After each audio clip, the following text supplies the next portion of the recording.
പൊതു തെരഞ്ഞെടുപ്പ് അടുത്ത് വരുന്നതോടും അതിന് അടുത്ത് എത്തിയപ്പോഴേക്കും മുന്നണികളിൽ നിന്നും അല്ലെങ്കിൽ രാഷ്ട്രീയ പ്രസ്ഥാനങ്ങളിൽ നിന്നും അപ്പുറവും ഇപ്പുറവും ചാടുന്ന ഒരു പതിവ് മുമ്പൊന്നും ഇല്ലാത്ത നിലയിൽ ഇപ്പോൾ വന്നിരിക്കുകയാണ്. അക്കാര്യത്തിൽ ആരും മോശക്കാരല്ല. കോൺഗ്രസ് നിന്നും ഇടതുപക്ഷത്ത് നിന്നും അതുപോലെ BJPയിൽ നിന്നുമൊക്കെ അങ്ങോട്ടും ഇങ്ങോട്ടും നേതാക്കൾ പോകുന്നുണ്ട്. കൂടുതലും സീറ്റ് ലഭിക്കാതെ വരുന്നത് കൊണ്ടാണ് പോകുന്നത്. സീറ്റ് മോഹികൾ എന്ന് വേണമെങ്കിൽ പറയാമെങ്കിൽ തന്നെയും അങ്ങനെ അടിച്ചാക്ഷേപിക്കാനും കഴിയില്ല. ഇപ്പോഴത്തെ അവസാനമായിട്ട് CPIMന്റെ നേതാവ് ചിന്തകൻ G. സുധാകരൻ അദ്ദേഹം CPM വിട്ട് സ്വതന്ത്രനായി അദ്ദേഹത്തിന്റെ തട്ടകമായ അമ്പലപ്പുഴയിൽ മത്സരിക്കാൻ പോകുന്നു. വിദ്യാർത്ഥി പ്രസ്ഥാനത്തിലൂടെ വളർന്നു വന്ന് യുവജന പ്രസ്ഥാനത്തിലൂടെ പാർട്ടിയുടെ ഉന്നത സമിതിയിലേക്ക് വന്ന് അമ്പലപ്പുഴയിൽ നിന്നും ആലപ്പുഴ ജില്ലയിലെ അമ്പലപ്പുഴ നിയോജക മണ്ഡലത്തിൽ നിന്നും 2 പ്രാവശ്യം MLA ആയി, മന്ത്രിയായി. അദ്ദേഹമാണ് ഇപ്പോൾ CPMന്റെ ബന്ധം ഉപേക്ഷിച്ച്, നൂറ്റാണ്ടിലധികമായിട്ടുള്ള CPM ബന്ധം ഉപേക്ഷിച്ച് ഇപ്പോൾ അദ്ദേഹത്തിന്റെ നിയോജക മണ്ഡലമായ അമ്പലപ്പുഴയിൽ സ്വതന്ത്രമായി മത്സരിക്കാൻ തീരുമാനിച്ചിരിക്കുന്നു.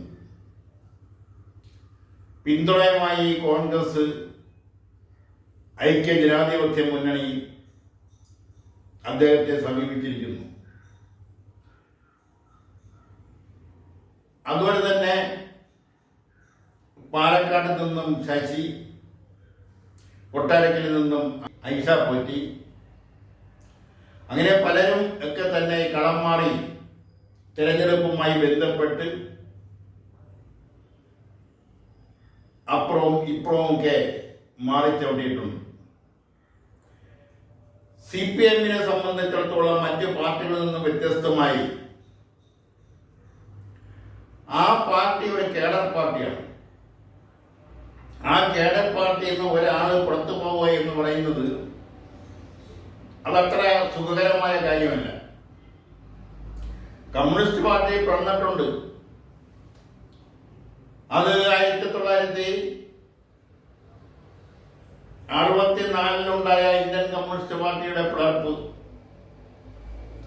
ആ പിളർപ്പിലേക്കൊന്നും കൂടുതൽ കിടക്കുന്നില്ല. അതിനു മുമ്പ് 1928 പിളർന്നിട്ടുണ്ട്. പക്ഷെ 1964 പിളർപ്പിൽ ഒരുപക്ഷെ രാഷ്ട്രീയമായ അനിവാര്യമായിരുന്നിരിക്കാം. അത് ചൈനീസ് കമ്മ്യൂണിസ്റ്റ് പാർട്ടിയെ വിലയിരുത്തുന്നതിനും ഇന്ത്യൻ ഭൂസ്വാസിയെ വിലയിരുത്തുന്നതിലൊക്കെ വന്ന താത്വികമായ അഭിപ്രായ ഭിന്നതയായിരുന്നു. അതിനുശേഷം കമ്മ്യൂണിസ്റ്റ് പാർട്ടിയുടെ ഒരു പിളർപ്പെന്ന് പറയാൻ കഴിയില്ലെങ്കിൽ തന്നെയും ഒരു രൂക്ഷമായ അഭിപ്രായ ഭിന്നതയുണ്ടാവുന്നത് 1968 അവസാനത്തോടെയാണ്. അന്ന് CPMനകത്തുള്ള ഉണ്ടായിരുന്ന KPR ഗോപാലൻ ഗ്രൂപ്പ്, അദ്ദേഹം തളിപ്പറമ്പ് MLA ആയിരുന്നു. അദ്ദേഹത്തോടൊപ്പം തന്നെ വയനാട്ടിലെ MLA ആയിരുന്ന KK അണ്ണൻ, തൃശൂർ ജില്ലയിലെ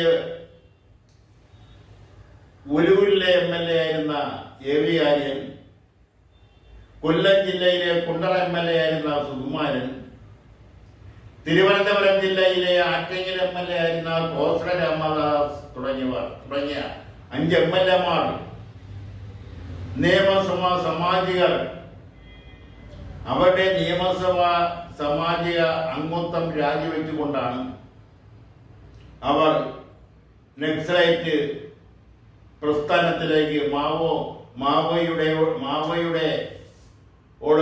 മാവോയിസത്തോട് അനുഭാവം പുലർത്തിക്കൊണ്ട് രാജിവെച്ച് പുറത്തുപോയി.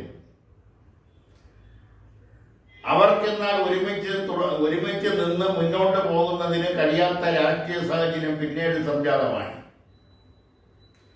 KPR Gopalan Bolshevik communist party ഉണ്ടാക്കിയത്, കോസ രാമദാസ് സ്വന്തമായിട്ടൊരു ട്രേഡ് യൂണിയൻ ഉണ്ടാക്കിയത്.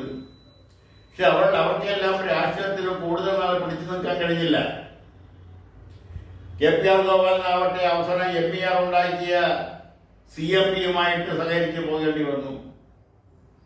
അതൊക്കെ കഴിഞ്ഞകാല രാഷ്ട്രീയ ചരിത്രത്തിന്റെ ഭാഗമാണ്.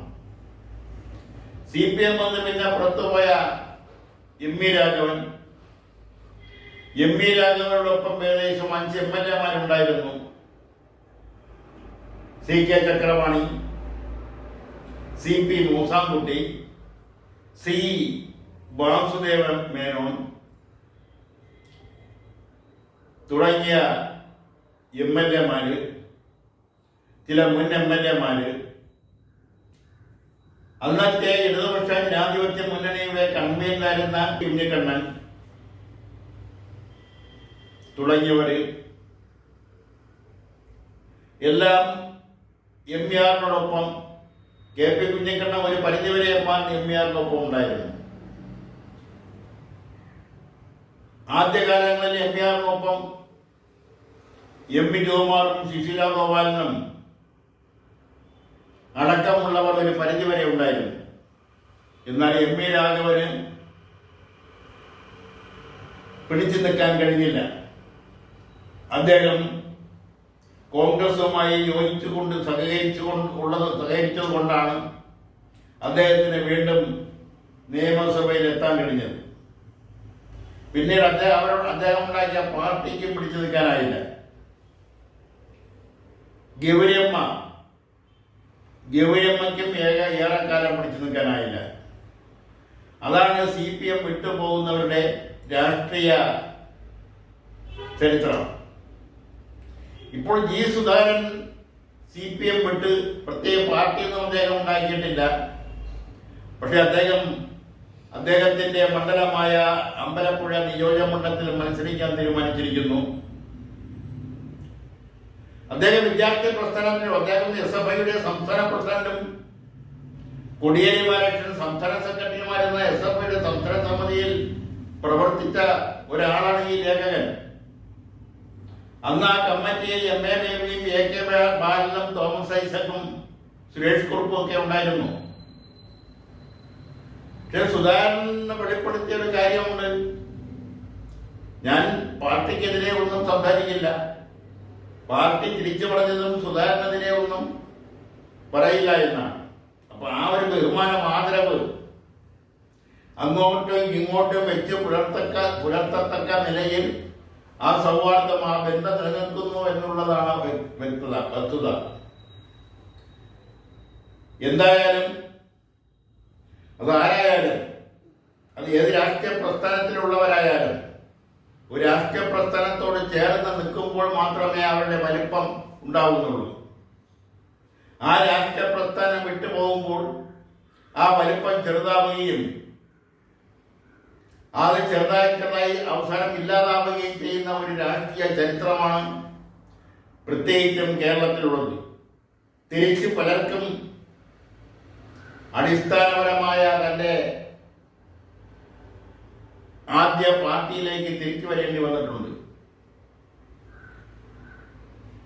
അത് കമ്മ്യൂണിസ്റ്റ് പാർട്ടിയിൽ ME രാഘവൻ അവസാനം പാർട്ടിയുമായിട്ട് CPM-യുമായിട്ട് യോജിച്ചു പോകാനുള്ള സന്നദ്ധ പ്രകടിപ്പിച്ചിരുന്നു.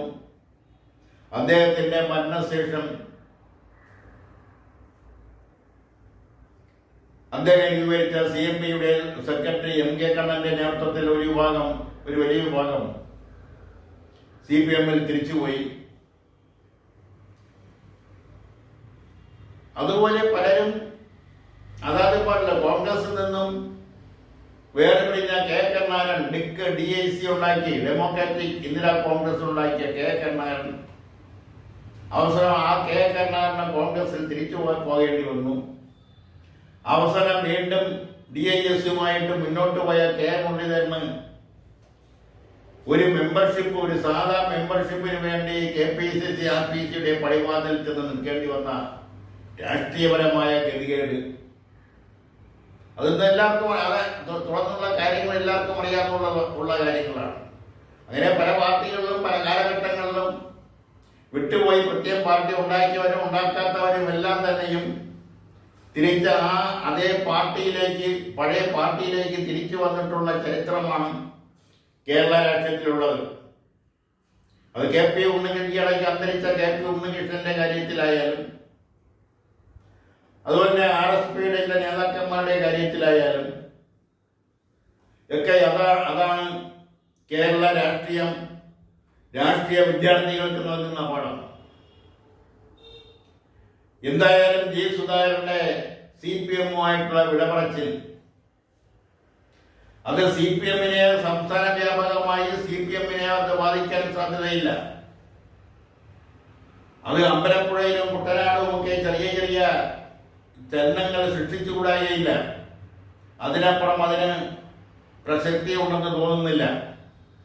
എന്തായാലും വരാനിരിക്കുന്ന തെരഞ്ഞെടുപ്പ്, പടുവാതിക്കൽ വന്ന് നിൽക്കുന്ന തെരഞ്ഞെടുപ്പ് സ്ഥാനാർത്ഥി നിർണയം പൂർത്തിയാക്കാനാക്കുന്നതിനുള്ള ശ്രമത്തിലാണ് മൂന്ന് മുന്നണികളും. ചില സ്ഥാനാർത്ഥികളെ ഔദ്യോഗികമായും അനൗദ്യോഗികമായും പ്രഖ്യാപിച്ചു കഴിഞ്ഞു. അവരെല്ലാം പ്രവർത്തനം തുടങ്ങിക്കഴിഞ്ഞു. ഇനി ബാക്കിയുള്ളവരെല്ലാം ചില തർക്കങ്ങളും പ്രശ്നങ്ങളും നിലനിൽക്കുന്നത് കൊണ്ടാണ് ആ സ്ഥാനാർത്ഥി പ്രഖ്യാപനം നീണ്ടുപോകുന്നത്. ഘടകകക്ഷികളുമായിട്ടുള്ള ചില ഭിന്നതകൾ നിലവിലുണ്ട്. അത് എല്ലാ രാഷ്ട്രീയ മുന്നണിയിലുമുണ്ട്. അതെല്ലാം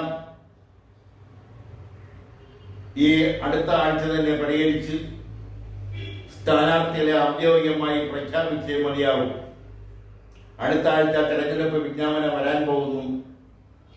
അതോടൊപ്പം തന്നെ ഔദ്യോഗിക സ്ഥാനാർത്ഥികളെ പ്രഖ്യാപിച്ചുകൊണ്ട് തെരഞ്ഞെടുപ്പ് കൺവെൻഷനുകളും തെരഞ്ഞെടുപ്പ് പ്രവർത്തനങ്ങളുമായി മുന്നോട്ട് പോകാൻ എല്ലാ രാഷ്ട്രീയ പ്രസ്ഥാനങ്ങളും മുന്നണികളും തയ്യാറാവേണ്ടുന്ന രാഷ്ട്രീയ സാഹചര്യമാണ് ഉരുത്തിരിഞ്ഞു വരുന്നത്. അത് അതിലേക്ക് അങ്ങനെ തന്നെ പോകട്ടെ എന്ന്, അതിലാരെല്ലാമാണ് ജയിക്കുക, ആരെല്ലാമാണ് പരാജയപ്പെടുക, ആ ജയത്തിന്റെ ഭാഗമായിട്ട് ഏത് മുന്നണി അധികാരത്തിൽ വരുമെന്നല്ല വരും നാളുകളിൽ നമുക്ക് നോക്കിയിരുന്ന് കാണാമെന്ന് പറഞ്ഞുകൊണ്ട് ഇതിവിടെ പൂർത്തിയാക്കുന്നു.